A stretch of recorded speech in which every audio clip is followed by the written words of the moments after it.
What I'm going to read here from this tweet, or this X, I guess it's called, this post, is a summary breakdown of the main article here from illinoispolicy.org. So like I said, I'll leave the link to this actual article in the description box below, because 3.8 million is the minimum.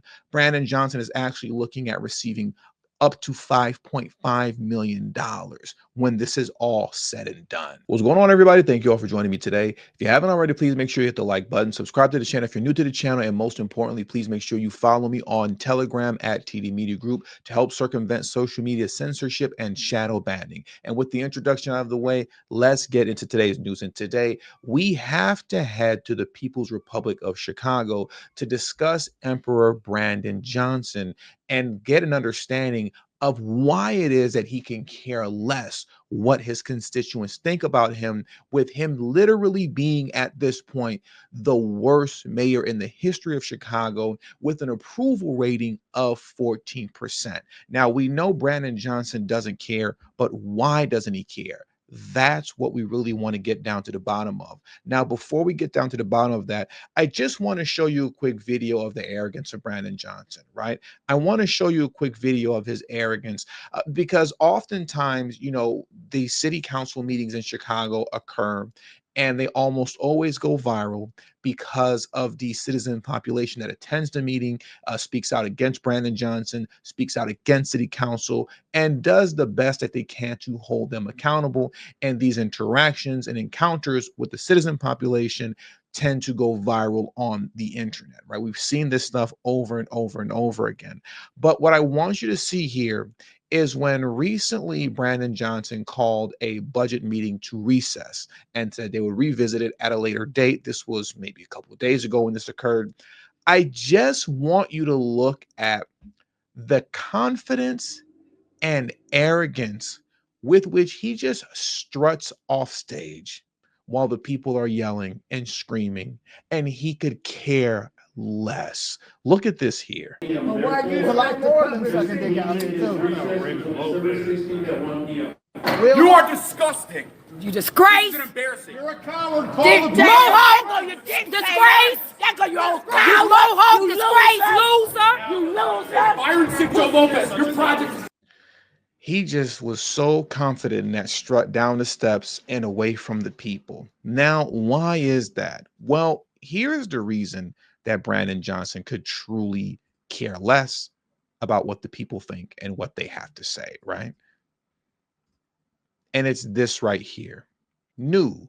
Chicago Mayor Brandon Johnson's pensions are worth an estimated $3.8 million after only 4 years as a teacher and 1 term as a mayor. Now, mind you, and I'm going to leave the link to this article in the description box below.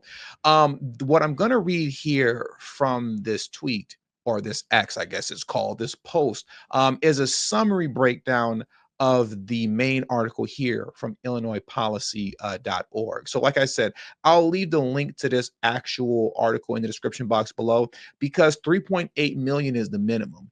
Brandon Johnson is actually looking at receiving up to $5.5 million when this is all said and done, right? But let's get into the meat of why this is and how he's able to pull this off with 1,000,001 loopholes that if Donald Trump was taking advantage of this, people would be screaming bloody murder.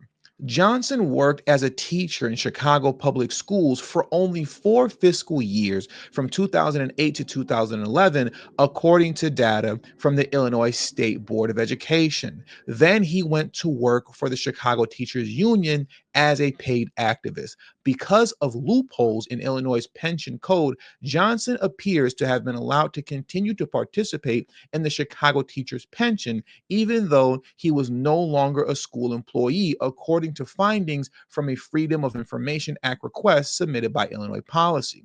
Normally, teachers must work at a CPS for normally teachers must work at CPS for 5 years to become eligible to retire with a pension. But a loophole in the Illinois pension code allowed Johnson to continue to accumulate creditable service towards his pension as a result of his employment with the CTU because he was a participant in the teacher's pension system prior to 2012. That loophole has since been closed. As a CTU employee, Johnson received an additional 12 years of service credit with the pension system, enough time to become eligible to receive a pension. Johnson's retirement benefit from the teacher system will likely be based on his union salary, which averaged nearly $90,000 in his fiscal 4 years, rather than his teacher's salary. Johnson's service credits with the teacher's pensions make him eligible to retire at age 62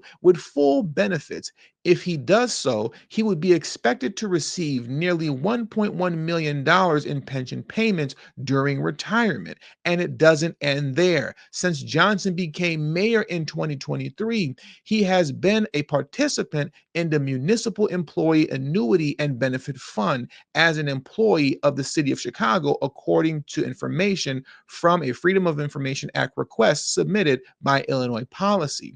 This will allow him to accumulate 4 years of creditable service during his first term as mayor, substantially increasing his future pension. While city employees normally must work at least 10 years before being eligible for full retirement from the city, Johnson will be able to parlay these 4 years with his creditable service from the Chicago Teachers Pension Fund thanks to the Illinois Retirement System Reciprocal Act. The Reciprocal Act gives retiring Illinois public employees the option to receive a pension based on the combined service credit earned within eligible retirement systems.